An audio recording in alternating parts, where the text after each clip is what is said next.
All right, ladies and gentlemen, my name is Jordan Alexander. I am a musician and music teacher, and though it pains my millennial bones to say this, I have been teaching music for the past, better part of like the past 20 years or so, which is sort of a wild statement in itself. That means I've taught tens of thousands of individual lessons, which is pretty mind-blowing for me to even admit to myself. But what I thought I would do is, because I teach people in person all the time, I may as well teach you fine people on the internet here as well.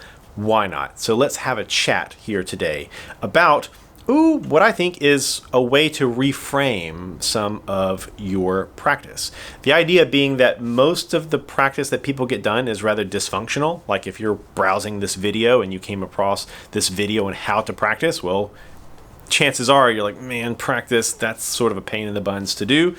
And this may be something that helps you here. So when I am listening to anybody play, oftentimes I'm really thinking, I'm trying to watch that person, to watch their demeanor, to watch how consumed they are summoning up whatever they are summoning up. I'm paying attention to this, and I'm also really paying attention fundamentally, I think, to is this person in time? I mean, like for all the other things that could be going on, for all the expressive numbers that could be happening, is this person in time? I think, and tell me if you think that this is right, I actually firmly believe that this is sort of the D- level of music making. Meaning, if it's not in time, like, what are you doing? Even if that there are a million things that you could improve upon, there's still, C- and C+, B+, A++, whatever. There's lots of things that you could improve upon it, but it has to at least be alive, in the sense it has to have a pulse. It has to be in time. So I think of rhythm as actually the D- level of music making, and I think that that's actually a giant hack. I think that that's a really big cheat code when you're practicing. If you just said, am I in time or not? Like, am I summoning up this stuff regardless of its shape? Am I in rhythm, even in a very basic way? I think that's mega helpful right away. So that, I think, reframes some of your practice right away, because you might just, be out of time. And and right away, I think that things tend to sort into two other categories from there. As in, like, why are you out of time? And this is actually where, there's a lot of things we could talk about here, but I want to just introduce you to this idea. I think that you're not in time. Oh, started to rain here. I think that you are not in time for two reasons, really. I think that either you don't see those notes that you have to summon up clearly enough, means you just can't think of the next note that happens fast enough, or you have some sort of physical, athletic, think of it as that way, physical challenge summoning up those notes. There's some technical trouble that you are having. And I do think it sorts into those two things. And what I want to really talk about is that first one. There's lots of things that we could talk about with physical technique and all that jazz, and we most likely will, because what do I have to do?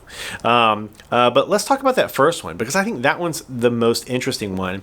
And this is where people kind of really get into this unproductive sand trap of music making.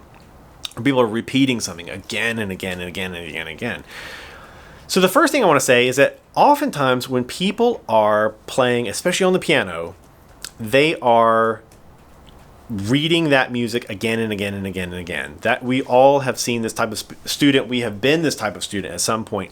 We're like constantly reading. Some of our attention is being sucked away into the process of reading. And because we are reading on the fly, what happens is nothing is really being written to the hard drive. So we're always processing it. Think of it this way. It's like we're always streaming something.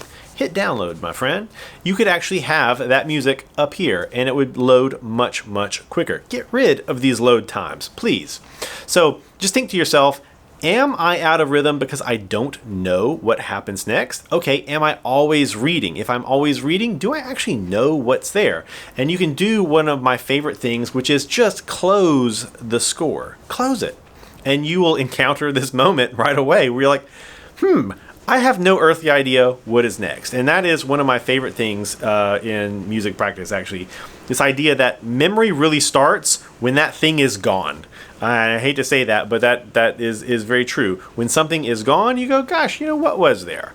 And that I find to be very helpful. So just close the score. Put it away from you. Try to remember it.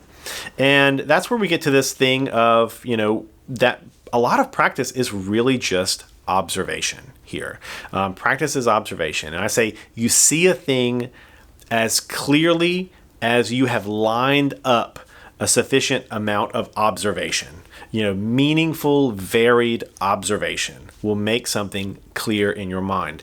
And I like to think that if we observe something enough with all of these kinds of ways, we actually sort of make a duplicate copy of it in our minds. And then it's there. Boom. I see the next thing.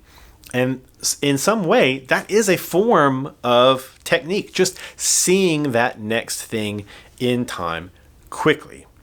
So memorize it, line up all of these observations. And one of the things that I like to do is then to go back and say, okay, well, rhythm is the D- level of music making. I'm going to use rhythm not to make everything, robotically even, but I use rhythm and metronome as a metric to study how well do I know this. Something that I know very, very, very well, I can sum it up very quickly. I don't have to really think about it, right? So that's what I'm doing oftentimes is I'm utilizing rhythm, saying, am I in rhythm, yes or no? Then say, is it because it's a physical challenge, it's something athletically difficult?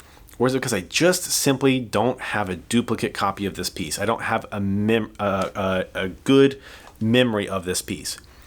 I line up as many observations as I possibly can have, and then I trial it by rhythm. That's my favorite, really basic thing to do. It's almost like the Swiss Army knife of music making here, of music practice rather. That's the way I think of everything. So here's my challenge for you. What I want you to do as you are practicing, once you stop procrastinating from practicing right here, is as you get back to practice, ask yourself, hey, am I in rhythm at a minimum? Okay? Am I even in a clunky, chunky rhythm? If not, is it because I just simply don't see that next thing clear enough, fast enough, etc.?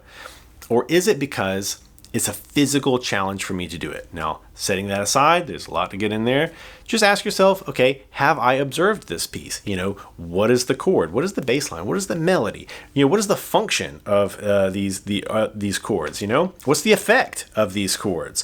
Once you ask enough questions, you will have a duplicate copy. You'll have a quick memory of that piece. Trial it by rhythm.